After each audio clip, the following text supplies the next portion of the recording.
Welcome back to another episode of The Mission Deserved. I'm your host, Tina Marie Dominguez, and today I'm kind of going to spitball on something here, but we are going to talk about something specific as it relates to community, connection, and storytelling. So a few days ago, I had a meeting with a nonprofit organization that I'm helping, and it was with the founder and the co-founder, and then a couple of members. And the whole purpose of this was to get a little bit of content for their socials, but it was also to create a safe space and environment for those two individuals to feel comfortable enough to share parts of their story. So when we sat down at the table, we just kind of chit-chatted for a little bit, but as it was getting time to start recording and do all that, I was not going to be like, okay, come on, let's go over here and I'm going to ask you some questions and, just expect them to start telling me things that might be personal to them or that might not be easy to talk about. So as I was sitting there, I kind of set the tone and I talked to them about the mission of this nonprofit, just reminded them what the mission is, right? I wanted that to be fresh in their mind. And then I built from there.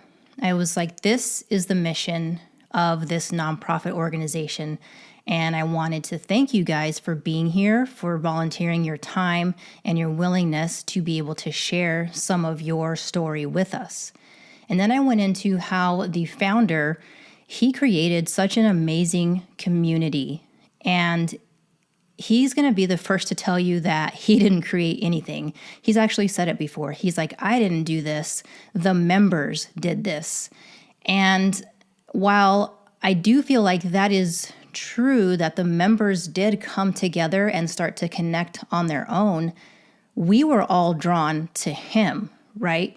There was something about him that we all connected with in one way or another.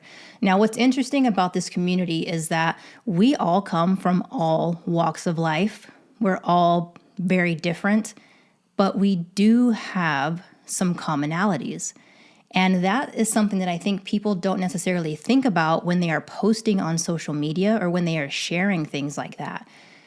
Not everyone is going to be exactly the same. Like in this group, for example, there are several people who they have different belief systems or they stand for different things or against other things. But because we do have commonalities and because we are like-minded enough, we're able to communicate. We're able to talk about things without getting heated or having arguments or anything like that. And what it all comes down to is that we all know that regardless of the way we were brought up, regardless of our past experiences, regardless of what, we believe in or what we stand for or against, in this community, we all have each other's backs and we want to see each other succeed. And it's really super cool to see because there literally is all walks of life. So going back to this whole time where we were sitting at the table, I touched on the mission and I thanked them and I did all that, right? And then going back to the founder, talking about how he was the one who started this. And I think it was a little bit inadvertently in the beginning, but it began to grow. So I told him, I was like, look, he has created this amazing community. Whether or not he's going to take credit for it, it was him. We were all drawn to him for some reason. And then as more people started to join this community, we started to resonate with each other. We started to connect with each other and realize that we had some things in common and stuff like that. And from there, I said, but the only reason that this community is what it is right now and why it continues to grow and why the people in it continue to get closer and actually want to help people and do things with each other is because of the connection piece. And the reason that there is that connection piece is because in the background, when he first started this, the founder, he shared his story. He shared things that he had been through, how he overcame those things and where he was now. And in this community, these members, without even realizing it, they were sharing bits and pieces of their stories. And we all connected with each other through each other's stories. Now, when we first got in this community or first started working out together or doing all of these things, that's not what it was. We didn't know that that's what it was going to be, right? But over time, that's how it evolved. And I explained to the two people there, I was like, and that is what we are trying to do today, is we want to get this nonprofit out there. We know the impact that it can make. We know the people that it can help. And the only way that we can connect with these people out there who don't know anything about us is to share our stories and share little pieces of things that we have been through and why we love this community so much. Because there's the people out there that they don't know that they need us yet. They don't know that they need this foundation yet.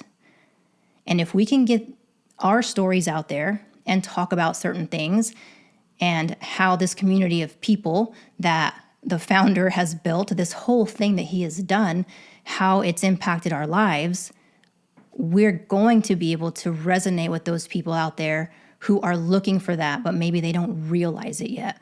So I prefaced all of that because I didn't want to just go right into, hey, thanks for being here. And now I'm going to go ask you some really personal questions and, hope that you tell me.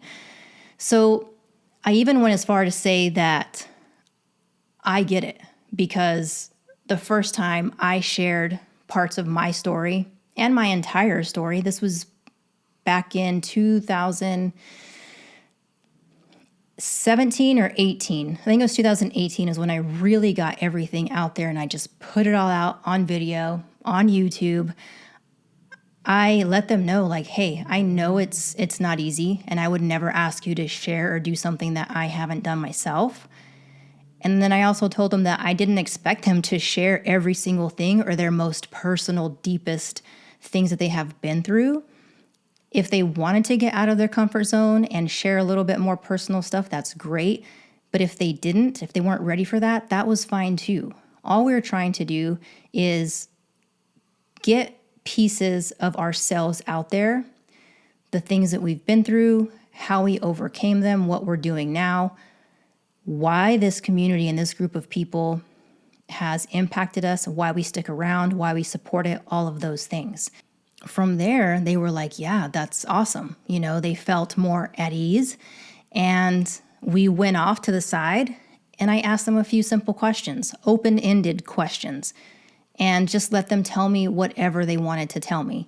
Now, the reason I'm telling you all of this is because I know a lot of people that follow me or listen to this, you are in the coaching space, and sometimes you try to get testimonials, and you're getting good information, I'm sure, but I feel like sometimes when we just reach out to someone and we ask them kind of personal questions and put them on the spot, they're not ready for that. They're not ready to share those things just yet.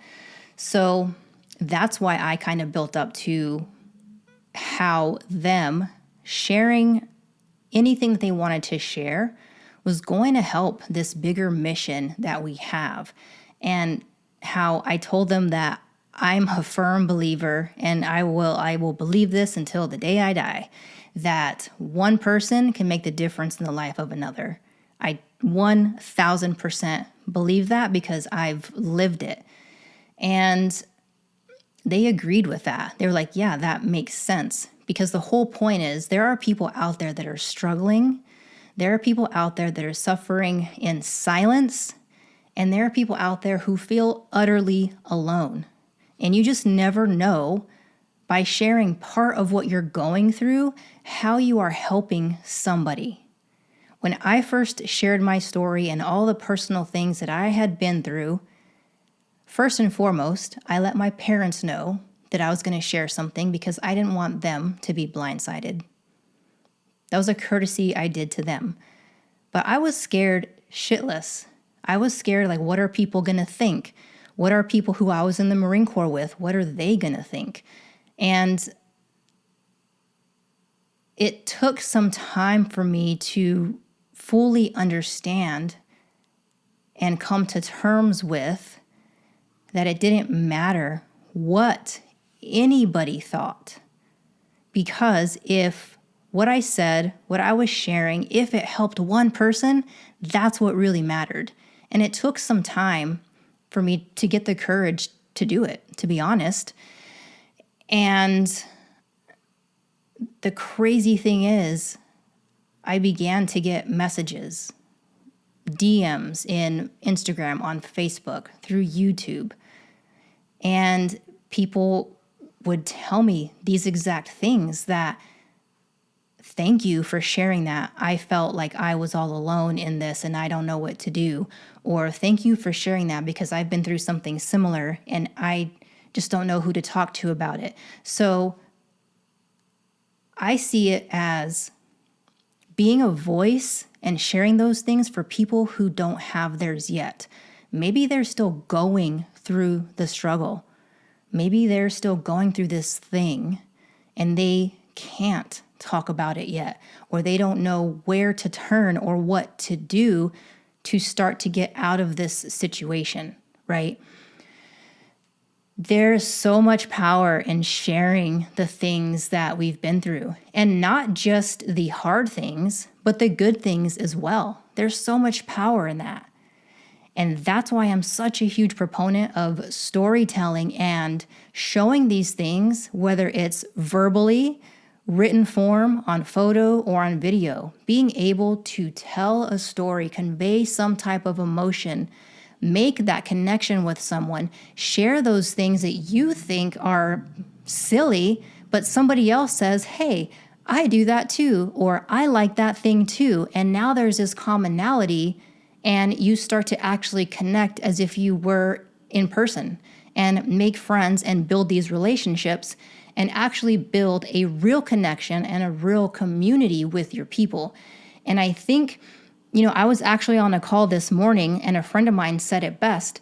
She said, I think that the fitness industry has bastardized the word community because everyone is now trying to get people in their Facebook communities or whatever other communities, right? And they're just trying to monetize everything. So they're not really trying to build real community.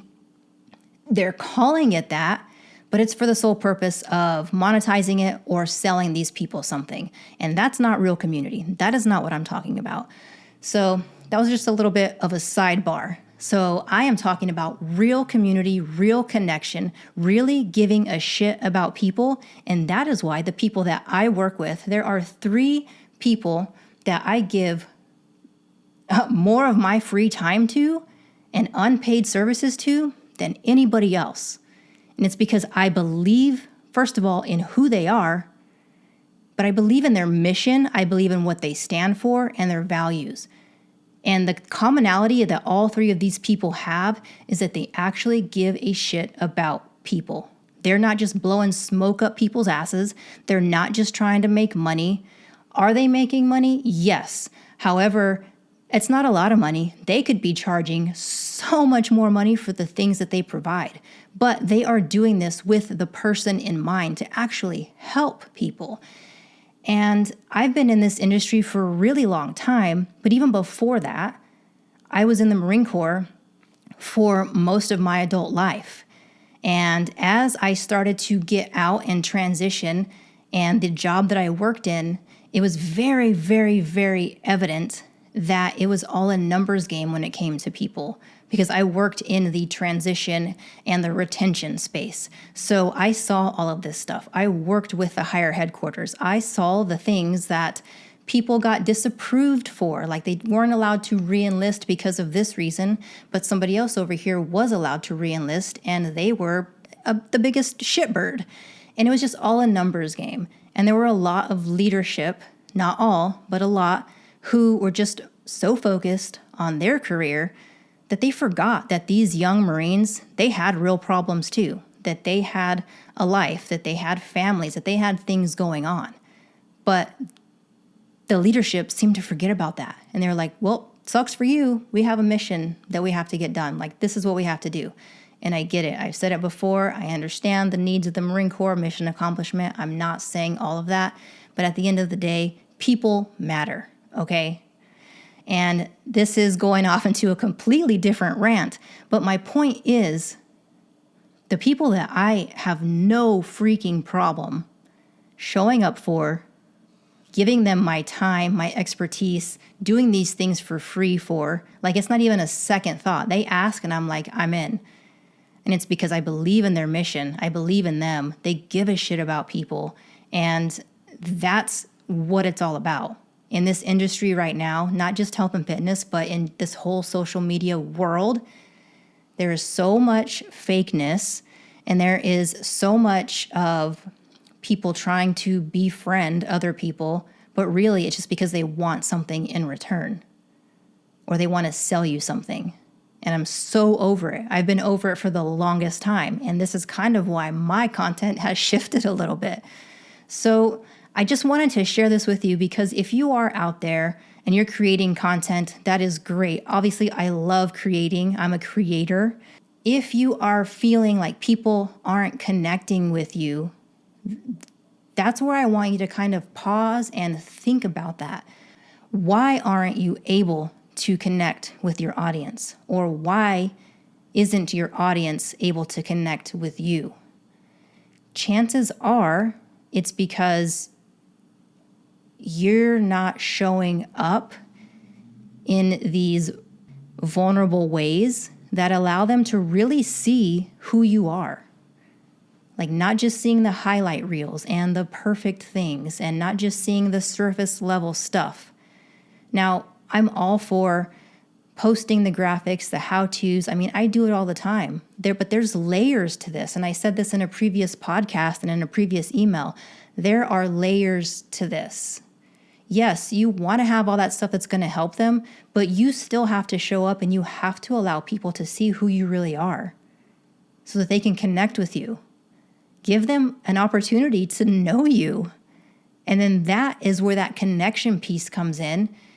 And if you actually bring them into your real community, not just to your group or whatever, just because you want to sell them something, if you bring them into your community, into your group, with the thought of nurturing them, continuing to build those relationships, continuing to help them with whatever it is they need help with, where they're at.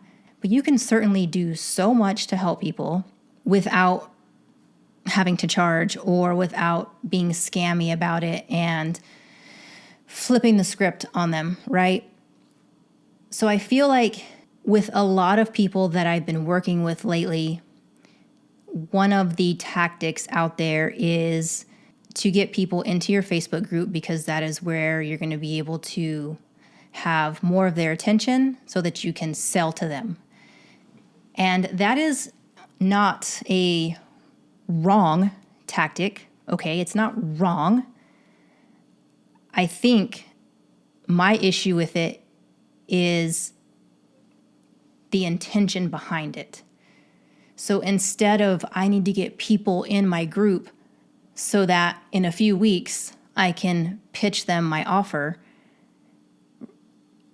I much prefer and think it should be like I want to get people in my group so that I can continue to literally and actually build this connection with them and build a community over time, like a long period of time, not a few weeks.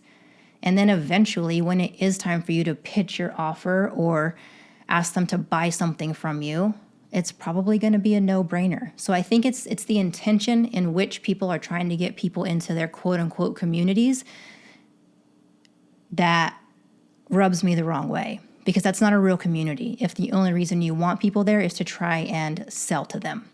And I'll be the first one to say this. Like my Facebook group, it's less than 150 people. And that's fine. That's because I don't push it because I'm like, if you want to join, that's great. But I am not, my intention behind it is not to get as many people in that group so that I can potentially sell to them in the future. Community is important, like real community. And the only way that you're going to build a real community is to connect with people. And the way that you connect with people is by sharing things about yourself, telling stories. It all ties in, but people are missing like the human and relatable factor. And that's why there's this lack of connection, and that's why everything feels so superficial, because the real connection is not there. And I know a lot of times that's not easy on social media. It is hard to show up when you feel like crap, or like, for example, like I am going crazy that I haven't had a haircut in almost 2 months and I hate it. I don't want to be doing this. I'm like, oh my God, my hair looks a mess. Or to show up on video if you have a zit on your forehead, or you're just not feeling it, right? I get it. It's hard to show up in those moments, but it's also in those moments when you're showing up when you don't want to be, and you're showing up not looking perfect. Maybe you're still in your pajamas. Maybe, you're holding your baby in one hand and you're trying to eat breakfast using the other hand. Like, who knows what it is? But those are the real things. That's the realness that people are going to relate to and connect with. And more often than not, those are the things that we're not doing. I'm guilty of it too. Like, I still struggle with this. I will be the first to admit that. I struggle with it. I have to push myself to do things when I don't feel good, or when I'm not particularly liking how I look in that moment. I have to push myself to do it. So I get it. I know it is not easy. But if you want to connect with people, build that community, actually build that trust, and then as time goes on, these people in your community are going to be the ones who start to become like your biggest fans. And yes, they will probably buy something from you or work with you in the future. But more importantly, they're going to be the ones to be like, oh, hey, so-and-so, you need to come here because this person is freaking amazing. They're going to be your biggest fans and supporters who refer other people to you, or network without you even realizing it, or inviting people to come join this community because they love it so much. So if storytelling and learning or getting more comfortable with how to share parts of your story, or maybe even your whole story in its entirety, whatever that may be, if that's something that you struggle with or that you want help with, please shoot me an email. It's linked down below. Shoot me a DM on Instagram. I will gladly talk to you about it. We can brainstorm. We can figure out, hey, you're not ready to talk about this. Let's talk about this. I will help you. I will walk you through it. So that is all I have for today. Thanks so much for hanging around on this episode. As you can tell, it's something that I'm really passionate about. But I appreciate you guys so much for being here. And as always, may you continue to rise up and persevere.